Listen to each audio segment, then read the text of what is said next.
Hello hello guys, welcome back to our short video discussion. Very good evening to all of you. कैसे हो आप सब? तो फटाफट कवर करते हैं कि आज कैसा रहा मार्केट। और आपको पता है, कल के दिन में वीडियो बना के बताया था कि एक बहुत बड़ा इवेंट हुआ है। क्या इवेंट हुआ है? Exit poll. यस, सभी की निगाहें आज थी मार्केट में कि क्योंकि कल का जो मार्केट था, कल का जो प्रिडिक्शन था, उसके हिसाब से एग्जिट पोल जो बता रहे हैं मार्केट को कि आने वाले टाइम में सेम गवर्नमेंट रिपीट करेगी। किसमें? मेजोरिटी में। ठीक है, मेजोरिटी में सेम गवर्नमेंट रिपीट करेगी। एग्जिट पोल ने बताया, सारे के सारे जितने भी 95% से ऊपर का एग्जिट पोल था, तो सेम गवर्नमेंट मेजोरिटी से आएगी। मार्केट को यही पसंद है, कोई भी गवर्नमेंट आए बट मेजोरिटी में आएगा। सेम गवर्नमेंट आएगी तो अफलातून बाइंग आएगी। ये यूबीएस ने भी प्रिडिक्शन किया था।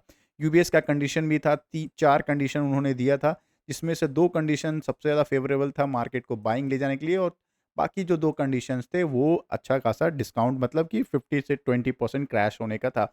फर्स्ट क्या था कि सेम गवर्नमेंट जो है बीजेपी खुद से सेम गवर्नमेंट मेजोरिटी में बनाती है, मार्केट के सबसे फेवरेबल कंडीशन होगा, मार्केट अफलातून बाइंग में आ सकती है। अगर सेकंड सिर्फ बीजेपी और एनडीए दोनों मिलके, या फिर एनडीए कह लो, अगर सिर्फ गवर्नमेंट बनाती है तो भी मार्केट सस्टेन करेगा, बट अफलातून बाइंग आने के चांसेस कम है। बाकी दोनों का जो प्रिडिक्शन था कि अगर सेम गवर्नमेंट जो है वो 250 लाती है और दूसरा भी 250 लाती है, तो ये एक बहुत वर्स्ट सिनारियो होगा। बहुत अच्छा खासा प्रॉफिट बुकिंग आ जाएगी। और थर्ड एंड मोस्ट इंपॉर्टेंट था कि अगर कोई न्यू गवर्नमेंट फॉर्मेशन होता है तो वो भी मार्केट के लिए नेगेटिव होगा शॉर्ट टर्म के लिए, बट लॉन्ग टर्म के लिए बहुत अच्छा हो सकता है। ठीक है, ये सारे प्रिडिक्शन थे। उसके हिसाब से जो एग्जिट पोल आया, उसके हिसाब से मेजोरिटी आया इस गवर्नमेंट को। तो ठीक है, कल 4 जून है, कल पान दूध का दूध पानी का पानी हो जाएगा। मतलब जो नॉर्मल लैंग्वेज में कहते हैं अपन कि हाँ, अगर मेजोरिटी में सेम गवर्नमेंट मिलती है, मार्केट जरूर रॉकेट की तरह उड़ने के लिए तैयार हो रही है। And second and the most important, आपको पता है, एकदम सिंपल आइडिया आपको पता है कि मार्केट 2-3 दिन बुल रन में रहेगी, उसके बाद प्रॉफिट बुकिंग आएगा। ठीक है ना, ये चीज़ का एकदम ध्यान रखना। तो 2-3 मेजर पॉइंट ऑफ करते हैं, या फिर मैन ऑफ द मैच आज के दिन का मार्केट का कौन सा था। एक तो एग्जिट पोल था, और सेकेंड द मोस्ट इंपॉर्टेंट था, बच्चे बच्चे को पता है एग्जिट पोल, बट ये जो इंपॉर्टेंट है जीडीपी का डेटा। ठीक है, आपको मैंने बताया था जीडीपी का जो डेटा है वो भी अफलातून आया था, 8.2% का आया था। ईयर ऑन ईयर का क्या था?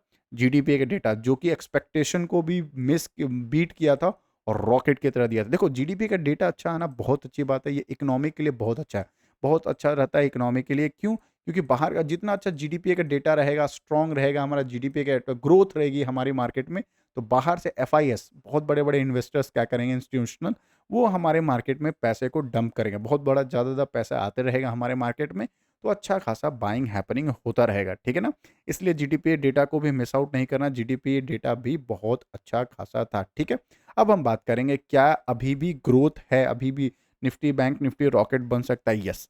देखो, रूल क्या कहता है, रूल मतलब कि स्टॉक मार्केट का रूल क्या कहता है कि बाइंग ऑन रूमर, जितना रूमर आ रहा है, कोई पॉजिटिव नेगेटिव कुछ भी रूमर है, बाइंग करते रहो। ठीक है, और जब भी कंफर्मेशन होता है सेलिंग आ जाती है। ठीक है, ये एक सिंपल फॉर्मूला है, buy on rumour, sell on confirmation. मतलब क्या कि एग्जिट पोल आया है, बाइंग बाइंग बाइंग, कल भी बाइंग बाइंग बाइंग रहेगी 3 बजे के आसपास। जैसे ही मार्केट क्लोज हो जाएगा, नेक्स्ट डे देखना प्रॉफिट बुकिंग आ जाएगी, या उसके नेक्स्ट डे जो है प्रॉफिट बुकिंग आ जाएगी। क्यों आएगी? क्योंकि इंडेक्स लेवल पे 3 से 4% से ऊपर, आज ही के दिन 3% के ऊपर मार्केट दौड़ रही है। पर ठीक है, कल भी अगर बाइंग आती है तो 4 से 5% के आसपास बाइंग आ जाएगी इंडेक्स लेवल पे। ठीक है, निफ्टी पे इतना बड़ा बाइंग आना, उसके बाद कहीं ना कहीं प्रॉफिट बुकिंग आएगा, एक सेचुरेशन लेवल आएगा जहां पे सपोर्ट लेगी मार्केट, फिर मार्केट डिसाइड करेगी और ऊपर कितना जाना है। ठीक है, तो ये चीज़ होने वाला है। तो आज के दिन निफ्टी भी ऑल टाइम हाई लगा दिया, 3.5% के आसपास था।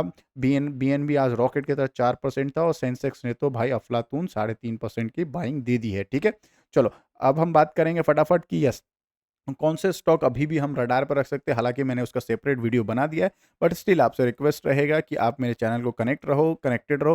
रात के 10 बजे एक मैं वीडियो पब्लिश करता हूं, जिस जो इंटायर स्टॉक मार्केट का पॉजिटिव नेगेटिव ये सारे चीज़ को हम वहां पे कवर करते हैं। स्टॉक मार्केट मतलब कि शेयर शेयर कौन से स्टॉक में अच्छी न्यूज़ आए हैं, कौन से स्टॉक में वर्स्ट न्यूज़ है, वहां पे हम कवर करते हैं, ताकि आपका पोर्टफोलियो भी सेफ रहे। बात करिए सुपरस्टार आज का ग्रुप जो रहा, वो अडानी का सारे के सारे स्टॉक पे बाइंग आई है।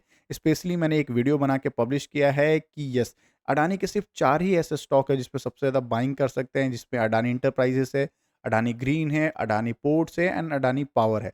इसका मैंने पूरा का पूरा कंक्लूजन विथ रीजन दिया है, क्यों, मैं आई बटन में शेयर कर दूंगा, या चैनल पे चेकआउट कर लेना।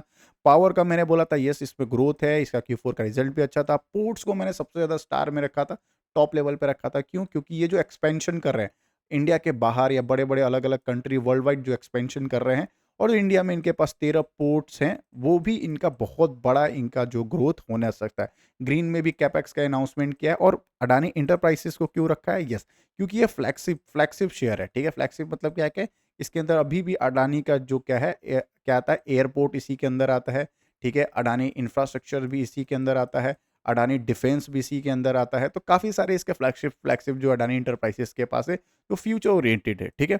इस वजह से अडानी एंटरप्राइजेस को फ्लैगशिप जो उसका स्टॉक है, वो उसको भी रडार पे रखा था। हालाँकि एंटरप्राइजेस का Q4 का रिज़ल्ट अच्छा नहीं था। सबसे अच्छा मुझे रिज़ल्ट लगा था, वो पोर्ट्स का रिज़ल्ट था। पोर्ट्स का शानदार अफ़लातून आया था और अगर आप अडानी में इन्वेस्ट नहीं करते हो, आपको अच्छा नहीं लगता ये स्टॉक, तो मैंने आपको एक और रिकमेंडेशन किया था कि CCI को देखना, कंटेनर कॉर्पोरेशन ऑफ इंडिया, उसको भी रडार पे रखना। वो भी स्टॉक अच्छा है, सरकारी कंपनी है, वो भी अफ़लातून काम करता है इस लॉजिस्टिक में, ठीक है? तो उसको भी रडार पे रखना। अब हम बात करेंगे यस, सेकंड हमारा था यस, कौन-सा? डिफेंस सेक्टर में। सबसे ज़्यादा मैं 3 स्टॉक को रडार पे रखा था। आज के दिन स्पेशली एक कोचिंग शिपयार्ड क्यों रखा था? क्योंकि यस, चाइना को काउंटर करने के लिए हम एक और एयरक्राफ्ट कैरियर बनाने वाले हैं, जिसके लिए ऑर्डर मिल सकता है कोचिंग शिपयार्ड को, सबसे ज़्यादा रडार पे था। फिर हम रखे थे यस, भारत इलेक्ट्रॉनिक्स को रडार पे रखते हैं। क्यों?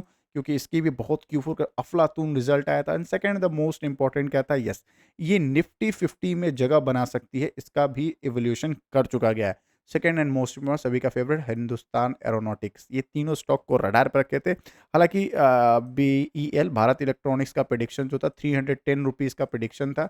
आने वाले जेफरी ने प्रेडिक्ट किया था कि 310 आ सकता है, 320 से ऊपर उसने क्लोजिंग दे दिया है, ठीक है? तो ये सारे स्टॉक को रडार पे रखना, अभी भी इसमें बाइंग आ सकती है। रेलवे का स्टॉक सारे स्पेशल स्टॉक है, स्पेशली 3 स्टॉक को मैंने बोला था, एक IRFC को रखना रडार पे। देखो IRFC पे हम गलती क्या कर रहे हैं ना कि हम इसको ना रेलवे से ही शिफ्ट कनेक्ट करें, ये रेलवे में ही प्रोजेक्ट नहीं, ये फ़िनांस की कंपनी है। देखो ये रेलवे के जितने बड़े-बड़े प्रोजेक्ट्स आएँगे ना, उसमें ये फ़िनांस के काम करती है, ठीक है? पैसे प्रोवाइड करती है, लोन प्रोवाइड करती है, ठीक है? इस वजह से इसके पास सबसे ज़्यादा ग्रोथ होने का अपॉर्च्युनिटी है और ये बहुत लोग मिस कर देते हैं कि ₹150 का प्राइस है, 180 का प्राइस है, तो ये स्मॉल कैप कंपनी नहीं भाई, ये एक लार्ज कैप कंपनी है, 2.5 लाख करोड़ का मार्केट कैपिटलाइज़ेशन है, ये तो देखो आप। और सबसे अच्छा मुझे इस स्टॉक में क्या लगता है, फ्यूचर ग्रोथ है, इंफ्रास्ट्रक्चर में बहुत पैसा लगने वाला, सेकंड डेट फ्री कंपनी है, सरकारी कंपनी है, कर्ज वगैरह का टेंशन नहीं है, कोई बोरोइंग नहीं होगा इनके पास, सिर्फ ये पैसा देते रहेगी और इनका सबसे ज़्यादा इंपॉर्टेंट क्या है, यस, इसका इनका एक्सपेंस बहुत बड़ा नहीं है, ठीक है ना? ये चीज़ जो है इनका ना, बिज़नेस को देखो, हज़ार बार मैंने कहा कि बिज़नेस को देखो, बिज़नेस देखोगे तो प्रॉफिट बुकिंग भी आएगी या फिर थोड़ा-सा नीचे भी आएगा स्टॉक को, तो आप होल्ड करने की कैपेसिटी रहेगी आपको या फिर एवरेज करने की कैपेसिटी रहेगी। ये चीज़ मैंने हज़ार बार बताया, प्राइस देख के नहीं खरीदा या बुल रन में नहीं खरीदा था, आप लॉजिक समझो कि स्टॉक का क्या बिज़नेस है। सेम विद द आरवीएन है, आरवीएन को रडार पे क्यों रखा था? Q4 का रिज़ल्ट शानदार है, G20 में इसका जो इनिशिएटिव बिल्ड बन रहा है कौन-सा? इंडिया, सऊदी अरेबिया, इज़राइल होते हुए यूरोप तक जाने का, इसका जो है इसमें सबसे ज़्यादा योगदान इन्हीं का है, तो इनको भी हम प्लान रखें हैं फ्यूचर में। बहुत अच्छा-अच्छा इनको south south eastern railway, southern railway में भी इनको बहुत बड़े-बड़े प्रोजेक्ट्स मिल रहे हैं, तो ज़ाहिर-सी बात है, बड़े प्रोजेक्ट्स मिलना, डेट फ्री कंपनी होना, ये सारी चीज़ इसमें रडार पे रख सकता है। सेम विद द हुडको, ठीक है? हुडको भी रखा था क्योंकि ये इंफ्रास्ट्रक्चर कंपनी, PSU की कंपनी, सिर्फ मैंने इसमें एक ही चीज़ नेगेटिव चीज़ बताया था कि यस, ये स्मॉल कैप कंपनी है, 54 57,000 करोड़ का है। जब मैंने वीडियो बनाया था 53-54,000 का ये एक मार्केट कैपिटलाइज़ेशन था। तब ₹240 के आस-पास चल रहा था, तो अभी तो आज अफ़लातून ₹300 का 52 वीक हाई भी लगा चुका है। ये सारे स्टॉक को रडार पे रखना, देन NHPC को भी रडार पे रखना। Q4 का जो रिज़ल्ट आया था वो फ्लैट आया था, बट स्टिल ये स्टॉक में अभी भी पोटेंशियल है ग्रोथ करने का, ठीक है? ये 200 के आस-पास दिख सकता है स्टॉक, तो इसको रडार पे रखना। अच्छा स्टॉक है, मिस आउट बिल्कुल मत करना। और भी स्टॉक है, बहुत सारे PSU स्टॉक को मैंने बताया है आपको, विथ लॉजिक आपके सामने रखा है, इसीलिए मैं कह रहा हूँ मेरे साथ कनेक्टेड रहना, लाइक एंड सब्सक्राइब करते रहना। बहुत सारे वीडियो आने वाले हैं, तो 10 बजे एक और वीडियो में मिलते हैं, तब तक के लिए बाय बाय।